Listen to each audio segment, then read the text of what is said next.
You are freezing. It is -40 degrees outside this Siberian maximum security prison. The walls are covered in thick black mold, and the air smells like cheap raw tobacco, stale sweat, and frozen copper. That copper smell is blood. In this frozen hellhole, money means absolutely nothing. Your bank account cannot save you. Your powerful connections on the outside cannot save you. The only thing separating you from the relentless meat grinder of the Russian penal system is the ink carved into your skin. Welcome to the Bratva, the Russian Mafia. Here your flesh is your resume, and to earn the ultimate symbol of power, the legendary 8-pointed stars on your collarbones, you will have to step over the broken bodies of everyone in this cell block. This is the brutal reality of how you climb to the absolute top of the most terrifying criminal brotherhood on earth. You start at the very bottom of the food chain. You are a shestyorka, the errant boy. The name literally translates to a 6, the absolute lowest, most worthless card in a traditional Russian deck. Your life expectancy right now is measured in mere days, and your actual life is worth considerably less than a single, damp cigarette. You have no respect. You have no power. You have no voice. Your daily existence is a terrifying masterclass in extreme humiliation and desperate survival. You are the one who scrubs the sickening filth from the darkest corners of the communal cell. You are the one forced to hide the crude, rusted metal shanks inside your own thin mattress when the prison guards conduct their violent, unpredictable midnight sweeps. When a senior member of the Bratva gets bored or angry, you are the human punching bag who takes the beating. You do not fight back. You do not dare make eye contact. If you show even a microscopic hint of defiance, they will drown you in the communal toilet and simply tell the guards you slipped in the dark. But this endless suffering is not random violence. It is a highly calculated test. The older hardened thieves, the men with hollow eyes as cold as the Siberian winter, are constantly watching you. They are waiting to see if you will break under the immense psychological pressure. They want to see if you will crawl to the guards and beg for protective custody. If you do, you instantly become a suka, a bitch, and bitches absolutely do not survive the night in this place. Therefore, you swallow your pride. You endure the cracked ribs, the shattered teeth, and the sleepless nights. You make yourself useful. You become an invisible, silent ghost in the cell block, carefully absorbing every single unspoken rule of the Vorovskoy Zakon. The ancient thieves' code. Months of agony slowly turn into years. You have somehow survived the brutal beatings, the intentional starvation diets, and the mind-altering isolation of freezing solitary confinement. You have proven beyond a shadow of a doubt that you can keep your mouth shut. Now, a critical moment arrives. A rival gang member from a different cell block openly disrespects your cell boss. The boss does not yell. He simply looks directly at you and gives a slight nod. You know exactly what you have to do to survive. Later that night, you take a sharpened piece of scrap metal, tight wrapped in dirty, blood-stained rags, and you plunge it deep into the rival's neck while he sleeps. You watch the life rapidly leave his panicked eyes. You force yourself to feel absolutely nothing. Congratulations. You have just shed human blood for the Brotherhood.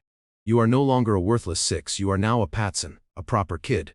A violent thug who has finally earned the basic right to exist in this ecosystem. With this new, blood-soaked rank comes your very first reward, your first piece of permanent ink. But do not expect a sterile, brightly lit tattoo parlor. You are in a Soviet-era gulag. The tattoo ink is entirely homemade. It is created from melted-down rubber boot heels, mixed with human urine for consistency, and soot scraped directly from the filthy exhaust pipes of prison transport trucks. The tattoo needle is nothing more than a rusty, frayed guitar string crudely attached to the vibrating motor of a stolen electric shaver. The physical pain is absolutely excruciating. It feels like boiling liquid fire is being slowly dragged across your bare skin. But you do not scream. Screaming shows weakness, and weakness gets you killed. The makeshift prison artist carefully carves a dark spider facing downward on your right shoulder. This specific, undeniable symbol tells everyone in the entire prison system that you have officially left the normal, lawful world behind, and you are rapidly descending into the darkest depths of the criminal underworld. The immediate risk of a lethal blood infection is astronomical. Your arm swells up to twice its normal size, pulsing with a blinding, toxic fever. Men die from this crude, poisonous ink just as often as they die from deep stab wounds. But your fever eventually breaks. You survive yet again. Now you wear your horrific crime on your skin for the entire world to clearly see. You are a permanently marked man. The prison guards know exactly who you are now, and what you represent. They drag you into a freezing, windowless interrogation room. They methodically break your fingers, one by one, demanding to know exactly who ordered the brutal midnight hit. The agonizing pain makes you want to completely black out. But the unbreakable code of the Bratva is absolute. You do not cooperate with the state. You never sign their confession papers. You simply spit a mouthful of blood directly into the guard's face and smile a broken smile. You have passed the ultimate physical and mental test. You are now ready to become a true, terrifying weapon for the syndicate. You have survived the freezing mud and the suffocating filth of the lowest tier. Now it is time for you to bathe entirely in the blood of your enemies to grasp any real, tangible power in this frozen wasteland. You are no longer just a desperate kid wielding a rusty, improvised weapon in the dark. You have proven your capacity for extreme, calculated violence. You are officially recognized as a Bovik, the enforcer. You are the heavy muscle, the terrifying blunt instrument of the Bratva's unrelenting will.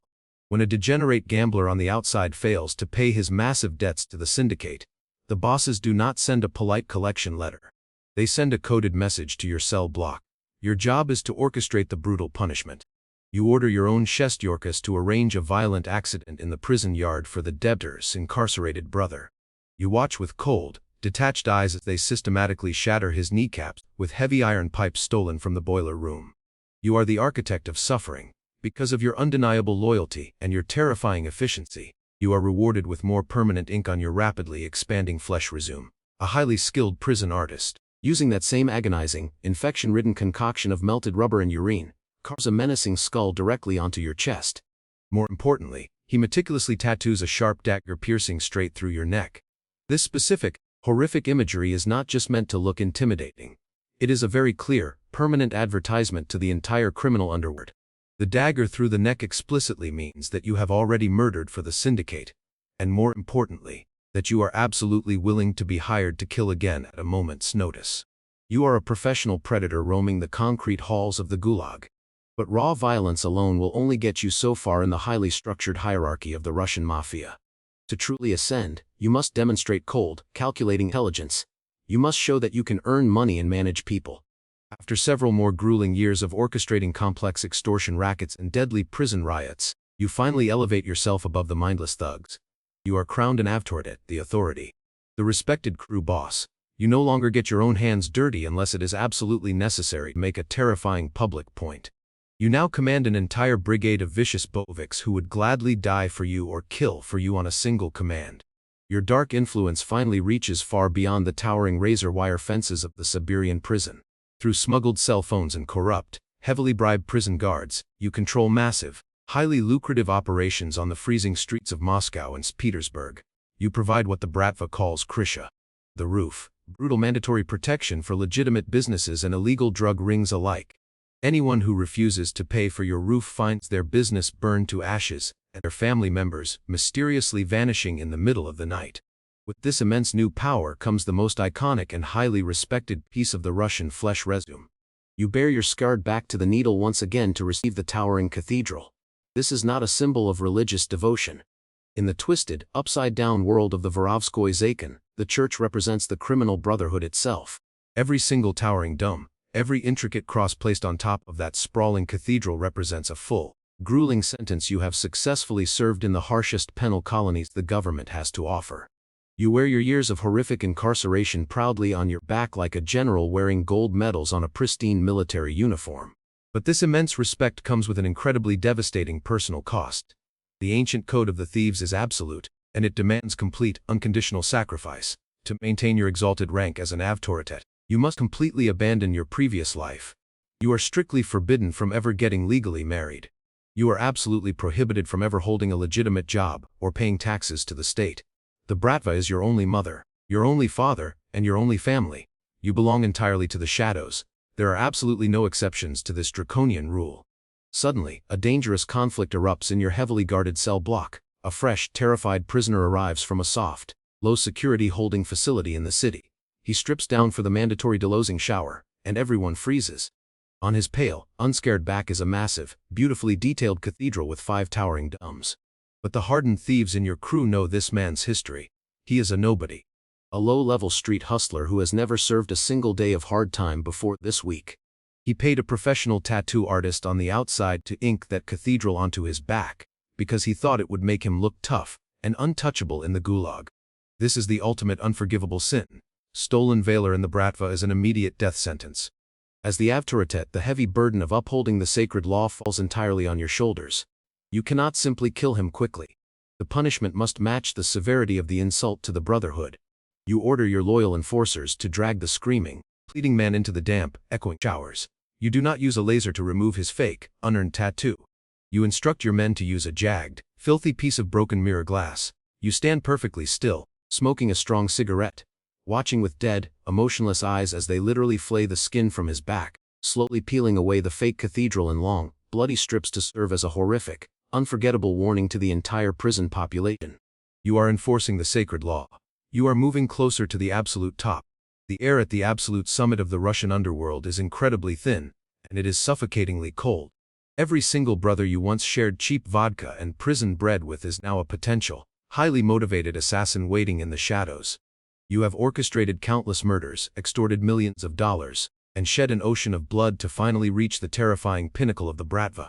You are no longer just an authority figure in a dirty, overcrowded cell block. You are officially crowned of visa cone, a true undeniable thief in law. The crowning ceremony is not a joyous celebration. It is a grim, sacred ritual conducted in absolute secrecy by the oldest, most dangerous men in the syndicate. You strip off your shirt one final time to receive the ultimate, legendary symbols of absolute power. The prison artist meticulously carves the matching 8 pointed stars directly onto your collarbones. These permanent, unmistakable marks boldly declare to the entire world that you will never, under any circumstances, bow your head to law enforcement or the government. Next, he aggressively tattoos those exact same 8 pointed stars onto your bare kneecaps. This brutal, agonizing ink explicitly means that you will never kneel before any man, any judge, or any god. You now hold the terrifying power of life and death over thousands of hardened criminals. A single, silent nod from your head can instantly ignite a bloody gang war across the frozen streets of Moscow, or explicitly order the brutal execution of a disloyal captain. But you do not stop there. The world outside the razor wire is rapidly changing, and you must evolve to conquer it completely. After decades of unimaginable violence and psychological torture, you finally ascend to the ultimate throne. You become the Pakhan, the godfather of the entire Bratva family. You no longer carry a rusted, homemade shank tucked into your waistband. Your weapons are now weaponized briefcases, offshore bank accounts, and heavily armed, highly trained mercenary bodyguards. You completely control the Obshchak, the massive, untraceable criminal slush fund that holds billions of dollars in extorted cash, smuggled diamonds, and illegal weapons profits. You wear meticulously tailored, bespoke Italian suits that cost more than a normal man earns in a lifetime, directly managing a sprawling, terrifying global empire that stretches from the frozen ports of Vladivostok all the way to the bustling, neon-lit streets of Brooklyn, New York. You dine with corrupt oligarchs and bribe high-ranking politicians to ensure your massive, international smuggling operations run flawlessly. However, this absolute, godlike power comes with a crippling, inescapable paranoia. Even at the very top of the food chain, you can never truly trust anyone. The new, younger generation of Bratva soldiers only cares about cryptocurrency, fast sports cars, and designer clothes. They do not respect the ancient, sacred rules of the Vorovskoy Zakon. They quietly view you as an outdated, vulnerable dinosaur who worships faded prison ink. They are actively plotting to overthrow you in the dark. The cold, hard truth of the Russian Mafia is that a true old-school thief never actually gets a happy, peaceful ending. You only have two realistic paths left. You will either die violently from a suppressed sniper bullet fired by an ambitious traitor you once called a brother, or you will slowly rot away from old age inside a luxurious, heavily guarded VIP prison cell, completely surrounded by enemies. The dark, toxic ink on your skin will eventually fade and rot away when they lower your heavy wooden casket into the freezing Russian earth. But the horrific, unspeakable crimes you committed to earn those permanent scars will echo through eternity. You successfully traded your mortal soul, your basic humanity, and your entire life just to become the undisputed king of a frozen, unforgiving hell. If you somehow survived this brutal, terrifying journey through the ranks of the Russian underworld, you need to hit that subscribe button right now and leave a like on this video to join our unbreakable syndicate. But if you think the Bratva is the most ruthless criminal organization on earth, just wait until you see the terrifying, blood-soaked rituals of the Japanese Yakuza, where making a simple mistake forces you to slowly slice off your own fingers to beg for forgiveness. The brutal reality of the Yakuza is coming in our next video, so do not miss it.